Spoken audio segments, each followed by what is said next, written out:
Anita has had it with Vernon, Leslie has had it with Shaniece, and Nicole is sitting pretty in her power position. What's good, y'all? This is Erica Vane coming to you right here on Erica Vane TV with another Beyond the Gates video, and in this one I'm breaking down season 2 episode number 18. If you're new here, hit that subscribe button, turn on your bell notifications so you don't miss the moment I post new Beyond the Gates content and conversations. And we're going to go ahead and start this episode off talking about Mr. Jacob. Y'all know he is one of my faves. He is top tier, elite black men, especially black men being displayed in mass media. But why they gotta stress him out so bad? Why does everybody want to be on his nerves? Naomi is over here on the one hand still hiding her BRCA gene confirmation from him, and now she is full on lying about it because when he's outright asked, why are you doing this research about it? Oh, I'm doing it for my mama. Meanwhile, you're lining up your support system, you're lining up your medical resources, you're getting as much information as you possibly can for your confirmation of having this daggone gene variant.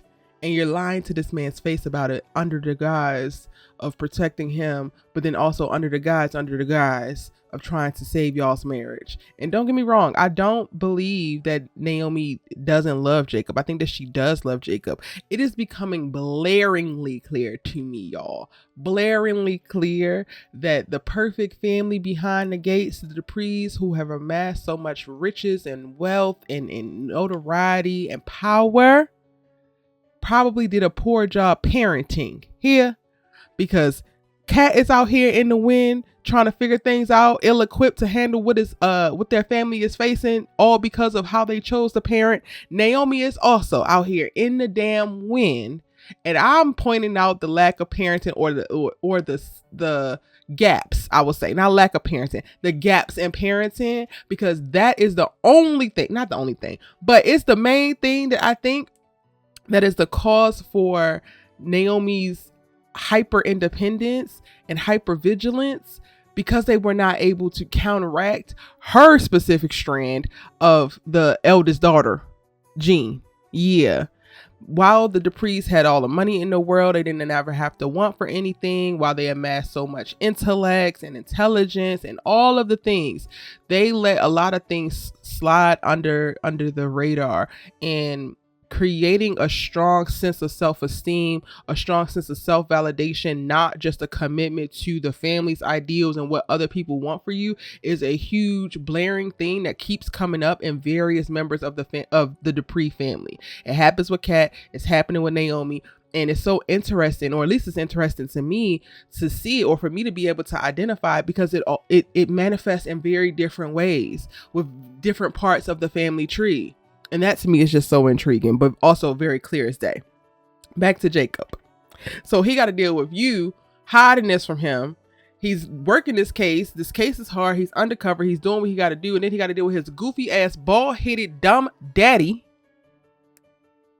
always trying to undermine him or invalidate him or downplay and dismiss and or disrespect him just for the sake of damn doing it. Jacob looked at him and said, maybe Isaiah is right about you. Nothing that we do is going to be good enough. And I get it. Elon is trying to do this under the guise of he's trying to protect his son, but you're also dirty as well. So part of the protecting your son as police chief means cleaning up the house. It's not trying to manipulate your son, gaslight your son into also being just as slightly shady as your ass. It doesn't mean getting him to cartel all of his integrity and the wonderful man that he has cultivated himself to be in, because regardless of whether you believe it or not, you didn't raise him to be the integrous man that he did. He did that in spite of you, ho.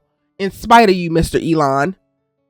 But he got to sit across from you and do a debrief with you. You come to him with the information that you got from Joey, which you don't actually let him in on. So you're trying to handicap him. And then you want to talk to Malone after the fact of like, I think I'm going to change my mind about my decision to put him on the case. And it's almost like you're pushing this rhetoric as if he can't handle it. Meanwhile, you're cutting off his nose despite his damn face when you should be providing him with information. If this wasn't your son, and it was another detective working the case, you would be coming to them with the damn source, with the damn information. But you can't do that because you got it in an underhanded means. And that will point to the fact that you're not an integrous man, that you're not a person who actually should hold this position as chief of police. So you got to maintain your lies, your diabolical ass nature, and all your damn shady dealings, while also passing judgment over on Jacob.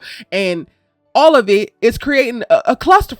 Honestly, And it's pissing me off. I ain't even working a damn case and I'm pissed off for Jacob. Like, my God, is he ever going to catch a break? Between his goofy ass daddy and his wayward currently, I'm sorry, Naomi, your wayward ass wife, he cannot catch a damn break. And I'm sick of it. I'm going to go ahead and move on because I could read Elon if I feel for 40 days and 40 nights. Naomi. Miss Girl is running around, checking her list twice, vetting all of the referrals that she got and a potential doctor. She even talks to Shaniece about it. And it's like, Naomi, how many people do you think that you're going to be able to have a conversation with without telling your husband before this gets back to your husband? This is all one big gossipy ass circle. Everybody knows everybody's damn business. And no, I don't think that Shaniece is going to go run tell that. But at the end of the episode, she's going to meet with what looks like Carlton. He's a plastic surgeon. You think that it's not going to get back to any of the damn Duprees that you met with Carlton and had a consultation with Carlton over plastic surgery tied to a disease that your ass don't even have yet?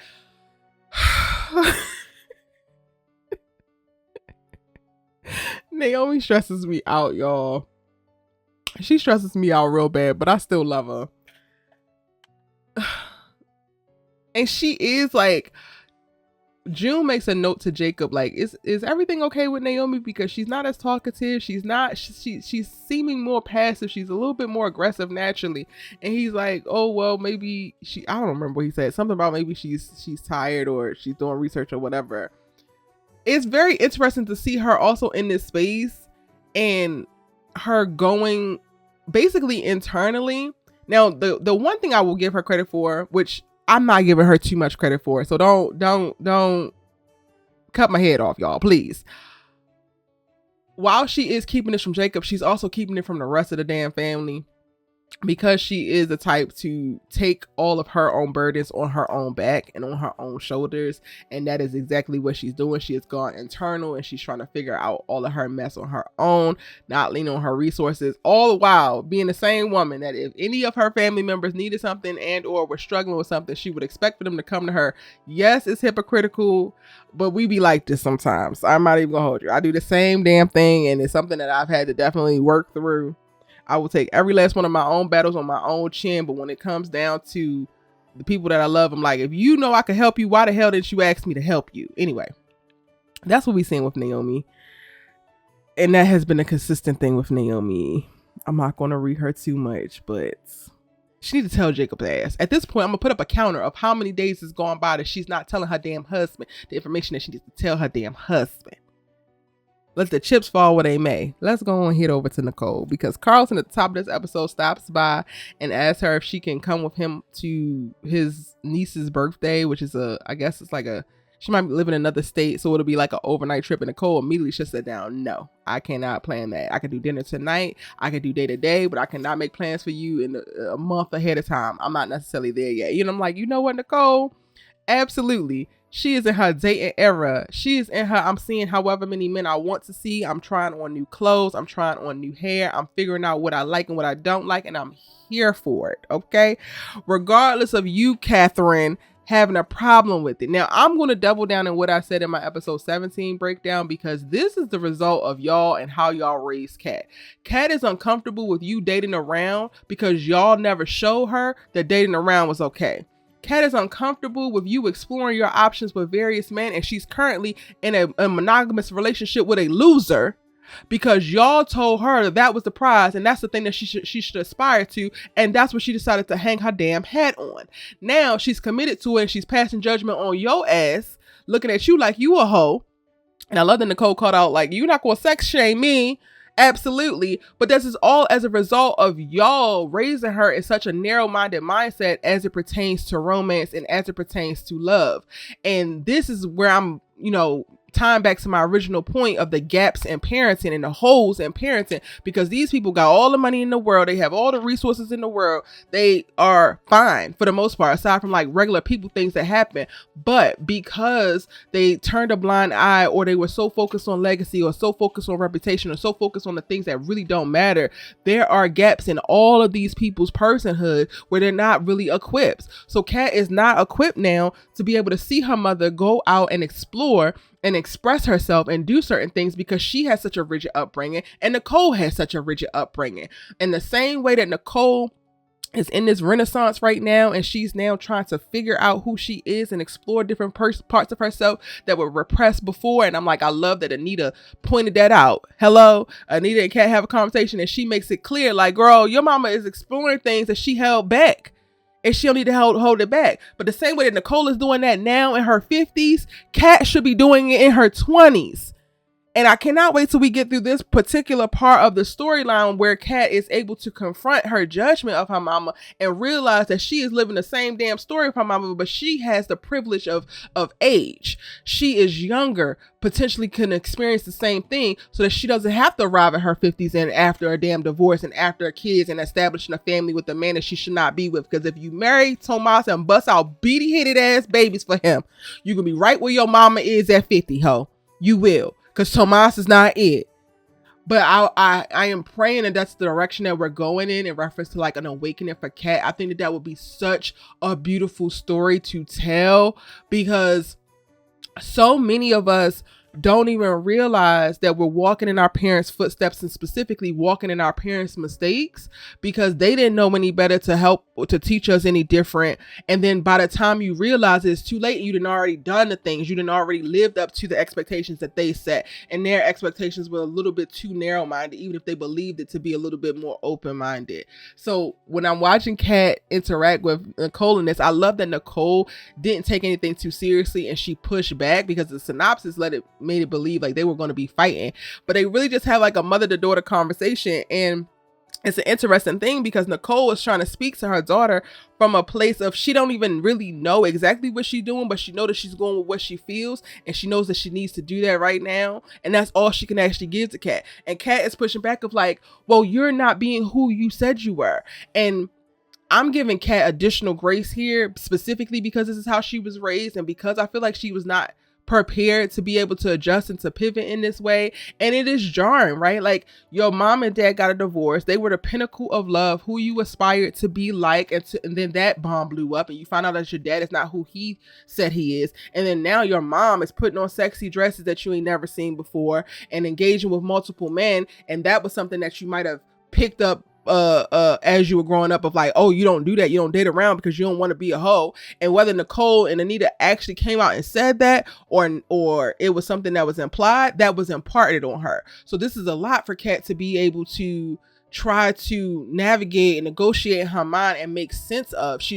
Kat has been, from the moment that Eva landed into that damn office, and she had a eerie feeling about her, Kat has been trying to recenter and ground herself in the life that she has loved and the life that she has known, and everything has shifted and changed. And instead of people understanding that and creating additional safe space for her to figure out what her new normal is, they have criticized her for it, they have persecuted her for it, which doesn't help her in this journey of like finding her place and finding her grounded point. It just makes it worse. And I'm just looking at her like, girl, yes, you judging your mama, and yes, you need to stop doing that. But all of this is going to be the thing that teaches you, because the people around you can't see it to teach you, can't see it to help you. But this is also the power in this episode, one of the powerful points in this episode, because she goes to Orphe Jeans and she winds up talking to June, and June speaks to her in a way of like parenting, but of course she's not her parent.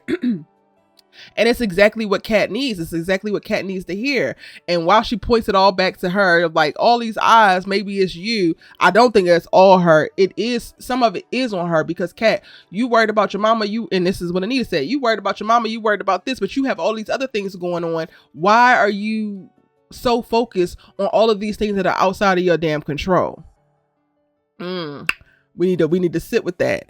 And the way that they have June do this and reposition this and drop the little truth bomb on her, walk away, come back with some biscuits, and like, all right, I'm sorry I had to tell you like that, but this is what it is. And like, your parents might be gone, so like, your parents are going to get on your nerves. Your parents are going to tell you to do things that you don't want to do. But girl, sometimes you just got to get the hell over it, because it's your parents and they might die tomorrow.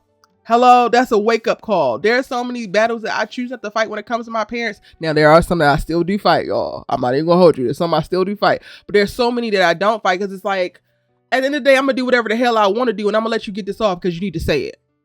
Do your thug this. You gotta say, all right, it was said. Now, I heard you. Now let's move on. And she also makes the point of like, you might actually need your sister, so don't slam this door so much so that you can't open it. And I actually like that particular advice, because that advice isn't saying, oh, you have to be best friends with Eva tomorrow, or oh, you have to just let bygones be bygones tomorrow. It's really, to me, her saying, just leave the door damn crack. Like, y'all don't have to engage right now. Y'all have a lot of water under the bridge that you have to get over, and that might take time, but like, don't be so ready to shut it down completely and absolutely, because you never know what the future is going to hold. And this is the parenting that Kat needs, but is not actually getting. And I don't give a damn that she's 22 or 23 or however old she is, y'all. She's still the child that still needs parenting. Hell, we in our 30s sometimes and still need parenting. And honestly, I'm parenting my parents in various degrees. So like, hello? That is something that has been reverberating for quite a while, and it's really becoming so clear in season 2 as it pertains to Kat. And I love what they're doing with her character. I know a lot of people struggle with Kat, but I think that they're telling a really well thought out, nuanced, specific, yet broad story around this particular type of black girl, and this particular type of black girl with this mentality. And I think is very truthful. Now, I also want to go to the point of Ted and Kat, because when she runs into Ted, and Ted's like, thank you for kicking it with Shaniece, and she's like, oh, I like Shaniece, she has good energy, this and the third, he immediately brings up Eva. This is the problem, Ted.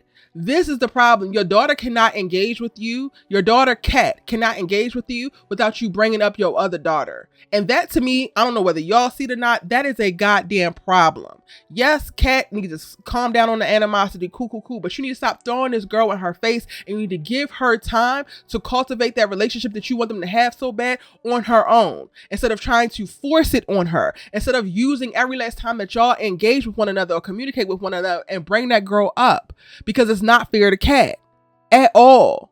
She spent 20 some odd years of her life, 22 years of her life, having a relationship with her father, regardless of this person who also existed, because y'all didn't know that she damn existed. Now she has to go the next 70 years of her life with every time that she talks to her damn dad, he's going to bring up this other person, but she's supposed to believe that she is important in your life, that you prioritize her or you value her. You can't even carve out space in a conversation to not bring up this other girl. Ted is an idiot, y'all. An idiot. And I'm going to go ahead and jump onto him real quick, because you handing out roses, and this is your go-to move that you did with your wife, but you also did with your mistress, and now you're trying to do it with your new girlfriend. Distasteful as hell. And if the bare minimum was, you could have changed the damn flowers that you sent, Goofy. But no, you stick to what works, because Ted is a bare minimum Negro here, and it disgusts me. And I love that we got the moment of like Shaniece hearing Leslie with her bullshit and like, yeah, Ted sent me all these roses. She lying and she embellishing, but she probably got at least one set. And then Nicole walks by and sees it and points out that this is Ted's move. And then we get to see it land on Shaniece of, oh, this is something that he do. Am I comfortable with this? You don't really know, because she doesn't have dialogue, but you get to see like it is important, and she's starting to think about it. So when we get to the end of the episode and Ted comes in and they're talking and she points it out and she confronts him on it, I wanted her to stand on business more. Not, oh, I'm gonna end it over this, not, oh, I'm gonna cuss him out over this, but oh, like, I don't want to be just another one of these women. And ultimately, that is one of the things that will push Ted to be better. He has to think more intentionally. He has to be more considerate. This is still Ted making everything about him. He's sending you flowers because you made him feel good the night before, not because he wants to brighten up your day, not because he believes you're the most amazing woman in the world. He literally gave you the same playbook that he has been using, has never deviated from. And I understand Shaniece feeling a way about it. Like, yes, the flowers are a nice gesture in theory, but when you hear that the damn mistress and the ex-wife got it, and there's nothing different, they look exactly the same. Like, no, I don't want to be another one of these bitches that's just on your pecking order, one of these hoes that you slide into, and then when you move on, you go and do it with the next one. Am I special or am I not? But they don't even let Shaniece sit in that. Like, they allow for them to set up plans, and they have all the sexual innuendo talk, and I'm just like, they literally are making the path so easy for Ted to move on with another amazing woman while he still continues to do the bare minimum. And I need Shaniece to put up a little bit of fight, a little bit more boundaries, because she's a woman who looks like and seems like she commands more self-respect than that. He put you in a place to have certain feelings around this thing, communicate the feelings around this thing. When she pointed it out, he got uncomfortable. He get the stutter, and she's like, oh, it's okay. No, it's not okay. Don't let him off the hook. What are your favorite flowers, Shaniece? That's the perfect time for him to even ask. If he gonna go to this flower thing, then he should at least be sending you your favorite flowers. Ted pisses me off so damn bad, but when I tell you he is spot on for so many damn men and how we see them as society, just because he sent the flowers, oh, this is so amazing, he's incredible. Actually, no. He's working a goofy ass playbook. And Shaniece is yet another and a long line of others. Anywho, let's talk about Leslie's crazy ass, because she overhears Ted ordering the flowers down at the country club. And that makes her not want to go and have lunch. She runs her ass down to the hospital. She happens to run into the courier that's delivering the roses. And then she's able to talk her crap to Shaniece. And like, oh, won't you save girl? Because, you know, this might be your last time. This lady, like, I'm really trying to understand where they're going with her. I'm wondering if she's going to wind up being bipolar, because we watch her in this episode. There's two very distinct moments. One, when she shows up to the country club and she immediately wants a table and she wants breakfast and it's great and she's normal. But then when she overhears Ted, that immediately switches her into a different mode. And now she's in revenge mode. Now she's in the I gotta stop this mode. Now it's in the I'm jealous mode. She has a conversation with Ted, to which Ted tells her, you want to be friends with me, you gonna have to move on and be okay with this. And it's just like, Ted, you shouldn't even want to be friends with her, but that's a whole nother thing. Cool. But then when she gets down to the hospital and she sees the flowers, or before she sees the flowers, she runs into Malone and she's back on track of like being normal. I'm like, oh, well, let's go have breakfast. And then when her man walks in the flowers, she's like, oh, nope. And I'm like, this is giving bipolar. This is giving Miss Girl is triggered. And I wonder if that's what they're like setting up when it comes to this. By the end of the episode, she's breaking into Ted's room. Ted, why do you even still have a room at this hospital? I mean, at this hotel. Why are you still there? She's breaking into the room, well, getting let into the room and tipping somebody $100 so that she could plant her drawers in the couch in Ted's suite. I don't even know what to say about Leslie. This is crazy. This lady has lost her damn mind. And honestly, Ted, you are creating a space for her to be able to do so, because all you're doing is the bare minimum all across the board. The bare minimum in managing your lunatic ass mistress, the bare minimum in pursuing your new love interest, the bare minimum in reassuring and creating a safer space for you and your daughter Kat to rebuild y'all's relationship, the bare minimum within any of your friendships. I wouldn't be surprised if you're doing a bare minimum down at that damn practice. Let me go ahead and move on, because this is not a video to bash Ted. Anywho, can y'all tell I can't stand a trifling Negro?